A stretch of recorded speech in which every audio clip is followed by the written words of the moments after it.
ఈ అక్షయ తృతీయకు BNR gold and diamonds లో gold పై 6% నుంచి 9% వరకు discount, zero making charges. Hi hello, welcome to Suman TV. నేను మీ రోషన్. పేదవాడి పక్షాన కష్టం అనిపిస్తే ఆమె ఎప్పుడూ కూడా తన గొంతును చాలా గట్టిగా వినిపిస్తారు. ఎందుకంటే ఈరోజు బెట్టింగ్ యాప్స్ కావచ్చు, రకరకాల యాప్స్ వచ్చి క్రికెట్ మీద బెట్టింగ్స్ కావచ్చు, వాళ్ళ జీవితాలు, వాళ్ళ కుటుంబాలు రోడ్డును పడుతున్న రోజులు వచ్చేసాయి. కానీ సొసైటీ మారట్లేదు. ఎందుకంటే పోయేది నా జీవితమే కదా, నువ్వేంటి చెప్పేది అనే స్థాయికి వచ్చేసారు. పోయేది మీ జీవితమే కాదని చెప్పట్లా. సొసైటీలో ఉన్నవాడికి ఎవ్వడికి కూడా మనం మెసేజ్ ఇవ్వకూడదు. ఇచ్చినా తీసుకునే పరిస్థితుల్లో వాళ్ళు లేడు. జస్ట్ అవేర్నెస్ కోసమే ప్రతిదీ కూడా సుమన్ టీవీ ఫస్ట్ నుంచి కూడా వేడుకుంటుంది కూడా అవేర్నెస్. కుటుంబంలో ఎవడో ఒకడు మారితే ఆ కుటుంబం అంతా హ్యాపీగా ఉంటుంది కదా అని ఒక చిన్న కాన్సెప్ట్తోనే రకరకాల ప్రోగ్రామ్స్ చేస్తూనే ఉన్నాం. రీసెంట్గా చూస్తే మీరు ఇంత టెక్నాలజీ వచ్చేసింది, ఇంకా ప్రజల పాపం ఎంత అయోమయంగా ఉన్నారంటే కొన్ని చోట్ల పల్లెటూర్లలో అంటే అధిక వడ్డీ, రూపాయి కాదు, ₹2 కాదు, ₹10 వడ్డీ అంటే కూడా డబ్బులు ఇచ్చేసే పరిస్థితి. వాడి ఎదవా మంచోడా, అసలు ఏంటి దొంగ, ఇవి కూడా తెలుసుకోలేని పరిస్థితుల్లో ఉన్నారా అంటే నిజంగా ఉన్నారా అనిపించింది నాకు. ఎంతోమంది విక్టిమ్స్ దాదాపు 1000 కోట్ల పైగా స్కామ్ అని చెప్పారు. 150 కోట్లు అన్నారు, 500 కోట్లు అన్నారు. దీని వెనక పెద్ద పెద్ద వాళ్ళు ఉన్నారన్నారు. తీరా చూస్తే పాపం బలైంది మాత్రం విక్టిమ్స్, బాధితులు అందరూ కూడా ఎస్టీ సామాజిక వర్గానికి చెందిన వాళ్ళు. ₹1,00,000 తెచ్చుకోవాలంటే చాలా కష్టం వాళ్ళకి. ₹1,00,000, ₹10, ₹5 నెత్తికి తెచ్చుకునే వాళ్ళని నేను ఎంతోమంది చూశాను. ఆ తాండాలలో నేను బస్ చేశాను, వాళ్ళ కష్టాలు చూశాను, వాళ్ళ బువ్వ తిన్నా, వాళ్ళ ప్రేమ చూసిన. అలాంటి వాళ్ళని మోసం చేసిన ఎంతోమంది ఈరోజు కటకటాల వెనక ఉన్నారు. కానీ వాళ్ళకి న్యాయం జరుగుతుందా జరగదా అనేది కూడా క్వశ్చన్ మార్క్. మీకు ఇప్పటికే అర్థమై ఉంటుంది. రీసెంట్గా రమావత్ మధు కావచ్చు, హేమకాంత్ రెడ్డి కావచ్చు, ఇంకేదో నాయకుల పేర్లు చెప్తున్నారు, అభిషేక్ నాయక్ అంటున్నారు, మంగ్లీ అంటున్నారు, రకరకాల పేర్లు వస్తున్నాయి. ఎన్ని పేర్లు వచ్చినా కానీ, సిఐడి పరిధిలో ఉన్నా కానీ ఈ విక్టిమ్స్ బాధని ఇంకా వినేవాళ్ళు లేరు. వాళ్ళ గోడు చెప్పుకుంటే పంజాగుట్ట పిఎస్ చుట్టూ 150-200 మంది విక్టిమ్స్ అల్లాడిపోతున్నారు, విలవిలలాడిపోతున్నారు. జిల్లాలు లేదు, ప్రాంతాలు లేదు, ఎక్కడి నుంచో ఎలా ఇదొక చైన్ లింక్ లాగా కొన్ని కోట్లు కలెక్ట్ చేశారు. ఆ ఇష్యూని అడ్వకేట్స్ కూడా ఫైట్ చేస్తున్నారు, కానీ వాళ్ళని తప్పుదోవ పట్టిస్తున్నారు. ఇటు పక్కన పోలీసులు ట్రై చేస్తున్నారు, వాళ్ళు తప్పుదోవ పట్టిస్తున్నారు. ఒక పక్క సెలబ్రిటీస్ పేర్లు వస్తున్నాయి, వాళ్ళు తప్పుదోవ పట్టిస్తున్నారు. ఎవరు తప్పుదోవ పట్టిస్తున్నారో అర్థం కావట్లేదు. అదే ఇష్యూ మీద మాట్లాడడానికి ప్రజెంట్ నాతో పాటు సిద్ధంగా ఉన్నారు అడ్వకేట్ రమ్య గారు. రమ్య గారు నమస్తే. నమస్తే రోషన్ గారు. ఎందుకంటే ఇంతెందుకు చెప్పాల్సి వచ్చిందంటే, మీరు ఈ విషయం మీద ఇంతవరకు మాట్లాడలేదు. అంటే సమాజానికి ఉపయోగపడే ఒక మంచి మెసేజ్ ఇచ్చే అవేర్నెస్ వీడియో, బట్ చాలా సెన్సిటివ్, డెలికేట్ చెప్పాలంటే. ఏమనిపించింది ఇంతమంది విక్టిమ్స్ బాధ? మీరు చాలా వీడియోస్ చూశారు, వాళ్ళ బాధ వింటుంటే నవ్వు వస్తుంది, ఒక పక్క నాకు ఏడుపు వస్తుంది, చాలా ఎమోషనల్ అయిపోతున్నాను నేను. కానీ మీరు ఎన్నో ప్రాబ్లమ్స్ మీద రకరకాలుగా ఫైట్ చేశారు. ఇది చాలా చెప్పాలంటే చాలా పెద్ద మాయాజాలం ఇది. ఇష్యూ మీద ఏమనిపించింది? విక్టిమ్స్ వచ్చినప్పుడు ఏమనిపించింది? అడ్వకేట్లు మాట్లాడినప్పుడు ఏమనిపించింది? Prevention of money laundering act 2002 అదేం చెప్తుంది? అక్రమంగా సంపాదించిన డబ్బుని మ్యానిపులేట్ చేస్తే దాన్ని లీగాలిటీ చేయటం కోసం నానా రకాల పనులు చేస్తుంటారు. అక్రమంగా సంపాదించడం అంటే తప్పుడు మార్గాల్లో సంపాదించడం. అవతల వ్యక్తిని మోసం చేసి కానీ, ట్రాప్ చేసి కానీ, అట్రాక్ట్ చేసి కానీ నమ్మించటం అనమాట. నమ్మించి నానా రకాల ప్లేసుల నుంచి అమౌంట్ ఒక చోటకి ఎస్టాబ్లిష్ చేసుకొని దాన్ని కన్వర్ట్ చేసుకోవడం కింద లెక్క. ఇది ప్రూవ్ చేయాలి అంటే, ఒకవేళ ప్రూవ్ చేస్తే మ్యాక్సిమం పనిష్మెంట్ 7 years. అంతకంటే ఎక్కువ అంటే అమౌంట్ ఎక్కువగా ఉంది, క్రైమ్ పర్సంటేజ్ ఎక్కువగా ఉంది. ఈ ప్రాసెస్లో కొన్ని సందర్భాల్లో మనం వీడియోలు లేడీస్ని ట్రాప్ చేస్తూ వీడియోలు తీసిన కేసులు కూడా చాలా వింటూ ఉంటాం. ఇలాంటివి ఎక్కువ ఉన్నప్పుడు more than 10 years పనిష్మెంట్ పడడానికి కూడా అవకాశం ఉన్న కేసు. కానీ క్రిమినల్ కేసులు వేరు, మనీ లాండరింగ్కి సంబంధించిన కేసులు వేరు. ఇవి ఎవరన్నా పెద్ద వ్యక్తులు ఉన్నప్పుడు ఇమ్మీడియట్గా ఐడెంటిఫికేషన్ అవుతూ ఉంటాయి తప్ప, ఇలాంటివి చాప కింద నీరులాగా నడుస్తూనే ఉంటాయి. ఎవ్రీడే జరుగుతూనే ఉంది. ఈ రోజున సుమన్ టీవీలో రోషన్ గారు రేస్ చేసిన ఈ వాయిస్ మిగతా వాళ్ళు ఎంతమంది మాట్లాడారో నాకు తెలియదు, కానీ పర్ఫెక్ట్ పాయింట్, అవతల వ్యక్తులు ఎవరున్నారని కూడా చూడకుండా కరెక్ట్గా మాట్లాడారు బాధితుల తరపున. అంటే ఒక యాంకరు ఈ టైప్ ఆఫ్ వాయిస్ రేస్ చేయడం నేను ఫస్ట్ టైం విన్నా. ఓకే. నేను నిజంగా హ్యాపీ ఫీల్ అవుతున్నానండి మీ వాయిస్ రేస్ చేసిన విధానానికి. ఎందుకంటే లీగాలిటీ తెలిసి మేము రేస్ చేయటం వేరు, సోషల్ అవేర్నెస్ మీద ప్రజా సమస్యల మీద సుమన్ టీవీ తరపున రోషన్ గారు వాయిస్ రేస్ చేయటం వేరు. అదేంటి మేడం, అందరికీ అన్యాయం జరుగుతుంది, వీటికి లీగాలిటీ ఎలా ఉంటుంది? మీరు అడిగిన క్వశ్చన్ ఏంటంటే సార్, ఎప్పుడైనా ఆశ, ఈ ఆశ జనాల్ని అట్రాక్ట్ చేస్తూ ఉంటుంది.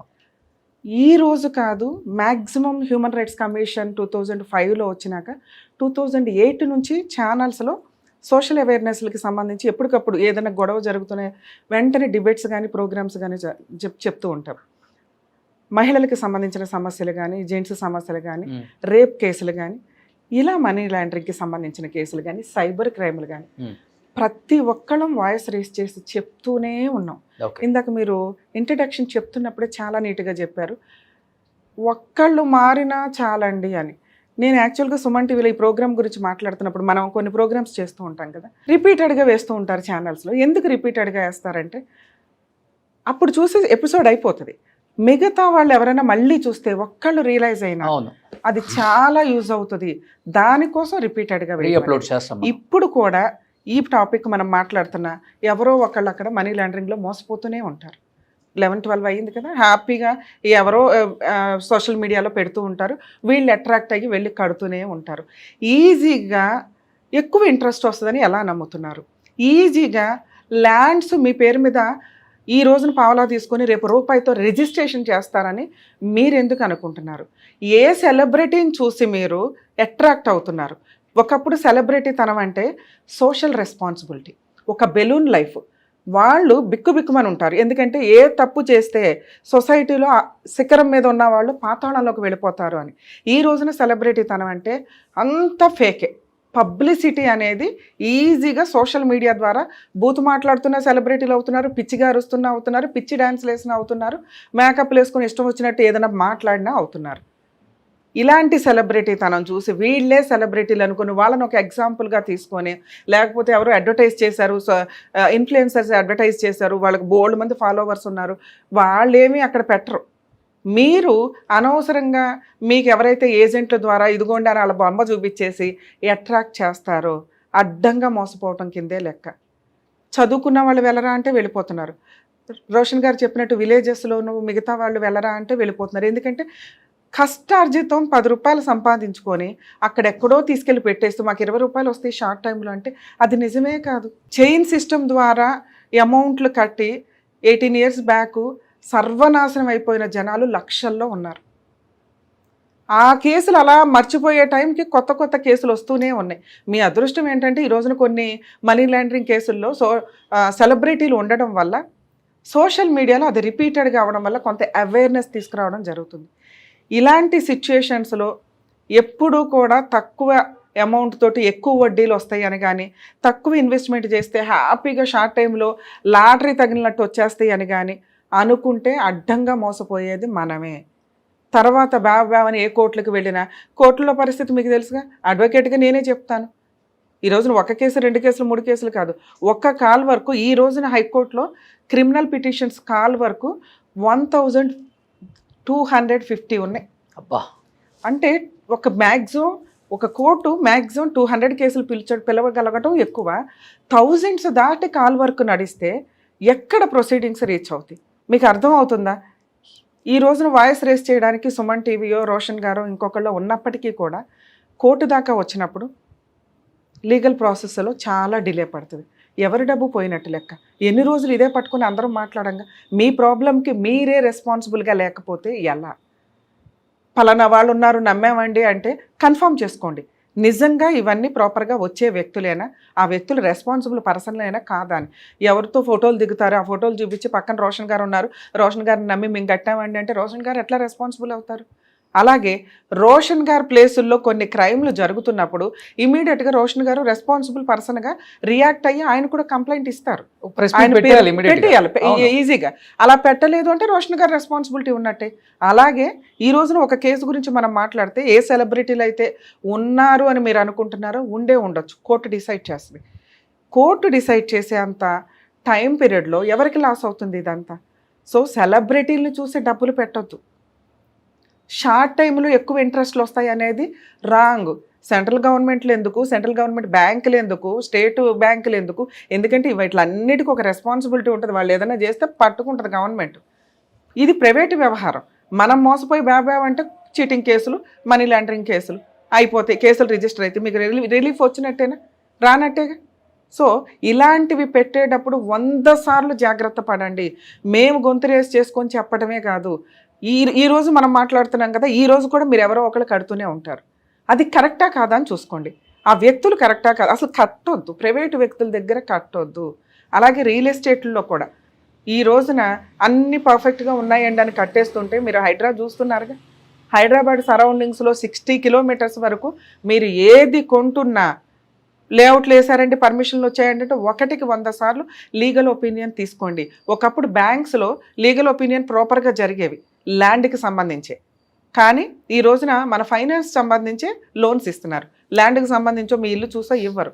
సో ఆ సందర్భంలో కూడా మీరు కరెక్ట్గా ఉండాలి. మనీ లాండరింగ్ అనేది ఈ రోజున మనం ఏ కేసు అయితే ఒకటి హైలైట్గా చూస్తున్నామో ఈ సందర్భంలోనైనా వాయిస్ రేస్ చేసి చెప్తున్నాం, దయచేసి ఇలాంటి వాటిలో ఇన్వాల్వ్ అవుతున్నప్పుడు ప్రాపర్గా మీ జాగ్రత్తలో మీరు ఉండడం బెటర్. అయినా వ్యక్తులు వచ్చి ట్రాప్ చేసి మోసం చేసి అట్రాక్ట్ చేసి రండి కట్టండి అని ఇలా ఎవరైతే మధ్యలో బ్రోకర్స్ ఏజెంట్లు ఉంటారో వాళ్ళందరూ కూడా ఇలాంటి కేసుల్లో ఖచ్చితంగా పనిష్మెంట్ పడుతుంది.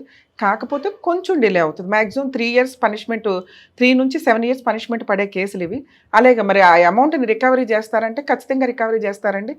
ఇది క్రిమినల్ కేసు, పనిష్మెంట్కి సంబంధించి. ఇలా కొట్టేసినప్పుడు వీళ్ళకి సంబంధించిన ప్రాపర్టీని సీజ్ చేసే రైట్స్ ఉంటాయి. ఇది కొంతమంది అడ్వకేట్స్కి తెలియదు. క్రిమినల్ ప్రొసీడింగ్సే కదా అని వదిలేస్తారు. ఈ క్రిమినల్ కేసులో అడ్వకేట్స్తో పబ్లిక్ ప్రాసిక్యూటర్ ఉంటారు. పబ్లిక్ ప్రాసిక్యూటర్తో పాటు ప్రొటెస్ట్ పిటిషన్ ఫైల్ చేసుకొని ప్రైవేట్ అడ్వకేట్ ఇన్వాల్వ్ అయ్యి ఎవరైతే అక్యూజ్డ్స్ చెప్తున్నారో ఈ కేసు తేలే వరకు వాళ్ళ ప్రాపర్టీలు అటాచ్మెంట్ చేసే రైట్స్ ఉంటాయి. ప్రాపర్టీలు ఇప్పటికిప్పుడు ఇమీడియట్గా అటాచ్ చేస్తే కనుక వాళ్ళ పేర్లు మార్చుకోకుండా, రిజిస్ట్రేషన్ల పేర్లు మార్చుకోకుండా ఆపగలుగుతారు. వీళ్ళ ప్రాపర్టీలు ఎక్కడున్నాయో ఎంక్వైరీ చేసి ఆ ఈసీ కాపీలు డీటెయిల్స్తో పాటు ఈసీ కాపీలు, ప్రాపర్టీ డాక్యుమెంట్లు కూడా అవసరం. ఆ ఈసీ కాపీస్ తోటి మీరు ప్రాపర్టీ అటాచ్మెంట్కి ఒక పిటిషన్ పడేసి ఉంచి రిజిస్ట్రార్కి నోటీస్ ఇస్తే చాలు, అటాచ్మెంట్ కూడా రావసరం. ఎందుకంటే ఇది లిటిగేషన్ ప్రాపర్టీ కింద లెక్క. ఈ కేసు తేలడానికి టైం పట్టింది అనుకోండి, అప్పటిదాకా ప్రాపర్టీలు అలాగే పెండింగ్లో ఉంటాయి. ఫెయిల్ అంటే Ramavath Madhu 10th class fail. ఇది ఎప్పుడైతే సిఐడి పరిధిలోకి వెళ్తుంది అన్నప్పుడే చాలా ప్రాపర్టీస్ వాళ్ళ రిలేటివ్స్ పేరు మీద రిజిస్ట్రేషన్ చేయించేసాడంట. చూడండి ఎంత తెలివి. అంటే ఈ టాపిక్ మేబీ ఎవరు మాట్లాడి ఉండరు. క్రిమినల్ కేసులు అంటే పనిష్మెంట్లు వాళ్ళు పట్టుకొని డబ్బులు ఇచ్చేస్తారు అని అనుకుంటున్నారు, కానీ ఇది లీగాలిటీ. మేబీ వాళ్ళ అడ్వకేట్లు కూడా వాళ్ళకి ఎక్స్ప్లెయిన్ చేయరు. కానీ మనీ లాండరింగ్ కేసులో అవతల వ్యక్తి మిమ్మల్ని చీట్ చేసినప్పుడు, ఎవరన్నా మిమ్మల్ని చీట్ చేసినప్పుడు ఆ కేసులు, క్రిమినల్ కేసులు ఏవైతే నడుస్తుంటాయో more than 3 to 5 years నడుస్తాయండి. ఈలోపు వాళ్ళ పేరు మీద ఉన్న ప్రాపర్టీస్ సీజ్ చేస్తారు. వీళ్ళు వేరే వాళ్ళకి ట్రాన్స్ఫర్ చేసేస్తూ ఉంటారు, గిఫ్ట్ డీడ్లో, సేల్ డీడ్లో, ఇట్లా బినామీల కింద. ఈలోపు వీళ్ళు ఈ కేసు వేయడం కూడా చాలా మందికి తెలియదు, అటాచ్మెంట్ క్రిమినల్ కేసుల్లో వేయొచ్చు అని. ప్రాపర్టీ అటాచ్మెంట్లు వేసుకుంటే ఇప్పుడు మీరు చెప్తున్నారు 10th క్లాస్ చదివిన అతనికి ఇంతమంది ఇన్ని కోట్లు, మీరు మాట్లాడుతున్నది 100 crores 200 crores.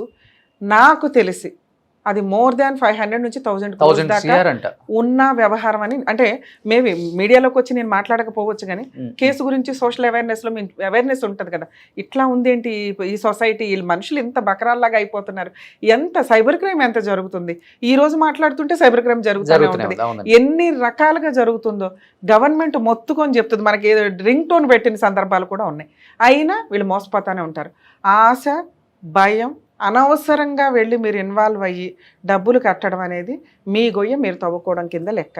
ఈ కేసులో కూడా సార్ అక్యూజ్డ్ 5 మెంబర్స్ని మనం చూస్తున్నాం. 5 to 7 మెంబర్స్ ఎవరు ఉన్నారు, వీళ్ళందరి ప్రాపర్టీస్ కేసు తేలే వరకు సీజ్ చేసే రైట్స్ ఉన్నాయి. ఆ అడ్వకేట్స్ ఎవరైతే ఉంటారో ఆ పిటిషన్ వేసుకోవడం బెటరు. విక్టిమ్స్ దయచేసి కంగారు పడకండి. ప్రాపర్టీస్ అటాచ్మెంట్ చేస్తే మీరు రిలాక్స్. ఒకవేళ ప్రాపర్టీస్ అటాచ్మెంట్ చేయలేకపోతే ఓన్లీ పనిష్మెంట్సే పడుతూ ఉంటాయి. ఓకే. సో నెక్స్ట్ మ్యాక్సిమం ఇందాక మనం అనుకున్నాం ఈ కేసులు రోషన్ గారో, సుమన్ టీవీయో, పోలీసులు, సిబిఐ వాళ్ళు, ఎవరో ఒకరు సిఐడి వాళ్ళు, వీళ్ళంతా ఇన్వాల్వ్ అయిపోయి గబగబా వాళ్ళని పట్టేసుకొని అలా అకౌంట్లు సీజ్ చేసేసి వీళ్ళకి అమౌంట్లు ఇస్తారేమో అనుకుంటే అది జరిగే పని కాదండి. ఈ మాత్రం వాయిస్ రేస్ చేయడం వల్ల తప్పించుకునే వ్యక్తుల్ని అక్యూజుల కింద కేసులో రిజిస్టర్ చేయగలిగారు. 2 ప్రాపర్టీ అటాచ్మెంట్ చేస్తేనే రేపొద్దుట కోర్టు ఈ ప్రాపర్టీ అమౌంట్స్ని వీళ్ళకి అడ్వకేట్ కమిషనర్స్ని ఎవరినైనా అపాయింట్ చేసి ఇంత రూపాయికి పావలా వస్తే పావలా, ₹10 వస్తే ₹10, ₹2 వస్తే ₹2 కూడా విత్ ఇంట్రెస్ట్తో ఇప్పించడానికి అవకాశం ఉంది. అంటే ఎంత ఉంటే అంత అందరికీ ఈక్వల్గా వాళ్ళ రేంజ్ని బట్టి ఇప్పిస్తారు. ఇన్ కేస్ అలా లేకపోతే పనిష్మెంట్, జైలుకి వెళ్తారు. ఓకే, చూసారా మీ సర్వీస్లో ఇలాంటి కేసెస్ ఎన్నో చూసుంటారు కదా సార్? పొలిటికల్ వాళ్ళు ఫేమస్ పర్సన్స్ కూడా ఉన్నారు, కొన్ని నెలలు జైల్లోకి వెళ్ళి బయటకు వచ్చి స్టిల్ ఇప్పటికీ పెండింగ్ ఉన్నాయి, అవి వేల కోట్లకి సంబంధించి. కాబట్టి ఇది కూడా ఒక చిన్న సెలబ్రిటీ, మేబీ చిన్న పెద్ద సెలబ్రిటీ ఫోటోలు పెట్టుకొని ఇంతమంది ఏడుపు అనేది మామూలు విషయం కాదండి. ఎవరన్నా కానీ కష్టపడి సంపాదించాలి. కష్టపడి సంపాదించేది క్యారెక్టర్తో ఉండాలి, అవతల వ్యక్తి పొట్టగొట్టేటట్లు ఉండకూడదు. ఈ 3 పనులు చాలా సివియర్గా ఈ కేసులో నాకు ఈజీ మనీకి అలవాటు పడ్డారు. ఇది ఎంత కాలం అండి మనిషి జీవితం చూస్తుంటే మేడం, ఒక 5-10 years బ్యాక్ ఓఆర్ఆర్ లో ఇప్పుడంటే 100 కోట్లు అంటున్నారు కానీ అప్పుడు ఇంత ఉండేది కాదు. ప్రతి వెంచర్ లో ఒక హీరో ఫోటో ఉండేది, ఇప్పుడు లేవు. ఎందుకంటే వాళ్ళ బ్రాండ్ అంబాసిడర్లు అప్పుడు. మీకు రియల్ ఎస్టేట్ విషయాల్లో అయితే మ్యాక్సిమం అదే జరుగుతుంది. కానీ ఆ ఇన్ఫ్లుయెన్సర్స్ కానీ ఆ సెలబ్రిటీలు కానీ రెస్పాన్సిబుల్ పర్సన్స్ కాదు, అడ్వర్టైజ్ ఇచ్చి వెళ్ళిపోతారు. ఈ విషయం కూడా మనం 100 సార్లు చెప్తున్నాం. మనం గుట్కాల దగ్గర నుంచి పాన్ పరాగల దాకా కూడా వాళ్ళు తినరు, చావరు. వీళ్ళు వాళ్ళని చూసి వాళ్ళు తాగుతున్నారు కదా ఆ స్టైల్ మెయింటైన్ చేస్తే మన జీవితాలే నాశనం అవుతాయి, మన ఆరోగ్యమే నాశనం అవుతుంది. అలాగే మనీ లాండరింగ్ విషయానికి వచ్చేసరికి జాగ్రత్త పడకపోతే వాళ్ళ జోబులోంచి ఎట్లా తీసి మీరు ఏదో గబగబా బ్యాగ్లోంచి తీసి ఇచ్చినట్లు కాదు, తీసుకురావడానికి చాలా టైం పడుతుంది, లేదా వాళ్ళకి పనిష్మెంట్ పడుతుంది. ఒకవేళ తీసుకురావాలంటే ప్రాపర్టీ అటాచ్మెంట్ చేయాలి. సో టెన్షన్ పడొద్దు. కనీసం ఈ రోజున ఇంత వాయిస్ రేస్ చేయడం వల్ల కేసులు రిజిస్టర్ చేసి అవతల వ్యక్తిని కంట్రోల్ చేయగలిగారు. మ్యాక్సిమం వాళ్ళకున్న ఇన్ఫ్లుయెన్స్లకు పేర్లే లేకుండా చేసుకోగలరు. సో సుమన్ టీవీ తరపున రోషన్ గారు చేసిన ఈ సర్వీస్కి నేను నిజంగా హ్యాపీ ఫీల్. థ్యాంక్ యూ అండి. ఎందుకంటే మనం సొసైటీకి, నేను కూడా లాస్ట్ ఇయర్ వరకు ఈ సినిమా పాలిటిక్స్ అంతా చేసి అవేర్నెస్ వీడియోస్ చాలా తగ్గించాను. నేను కూడా చెయ్యాలి. చేసినప్పుడు ఏంటంటే అట్లీస్ట్ మొత్తం సమాజం మారిపోతుందని కాదులే కానీ ఎవడో ఒకడు మారితే ఆ ఊరు మారిపోయిద్ది అంట కదా. పల్లెటూరు అది శ్రీమంతుడు సినిమాలు చూసినట్టు మనం వెంటనే మార్చలేం కానీ అట్లీస్ట్ మారుతుంది ఒక చిన్నదండి. నాకు మీతో ఎందుకో చేయాలనిపించింది ఒక అవేర్నెస్ వీడియో. ఎందుకంటే మీ మాట కొంచెం బాగా వింటారు రూరల్ ఏరియాలలో, మీకు అంతమంది ఫ్యాన్ ఫాలోయింగ్ ఉంది అక్కడ. అరే రమ్య గారు అంటే ఇష్యూ మీద ఫైట్ చేస్తుంది, ఆమె ఇష్యూ మీద ఫైట్ చేస్తుంది, అడ్వకేట్ లాగా మాట్లాడదు, మా ఇంట్లో ఒక అక్క చెల్లిలాగా అమ్మలాగా ఫీల్ అవుతుంది ఆమె మా విషయాన్ని ఆమె ఓన్ చేసుకొని మాట్లాడతారని ఉంది. కాబట్టి ఈ మనీ లాండరింగ్ మళ్ళీ జరగకూడదు, ఇలాంటి మోసపోయే వాళ్ళకి మీరు ఒక చిన్న మెసేజ్ ఇస్తే బాగుంటుందని ఒక చిన్న ప్రయత్నం అండి. థ్యాంక్ యూ రమ్య గారు, థ్యాంక్ యూ సో మచ్ అండి. సుమన్ టీవీలో మీ పర్సనల్ అండ్ బిజినెస్ ప్రమోషన్స్ కోసం కింది నెంబర్కి కాంటాక్ట్ చేయండి.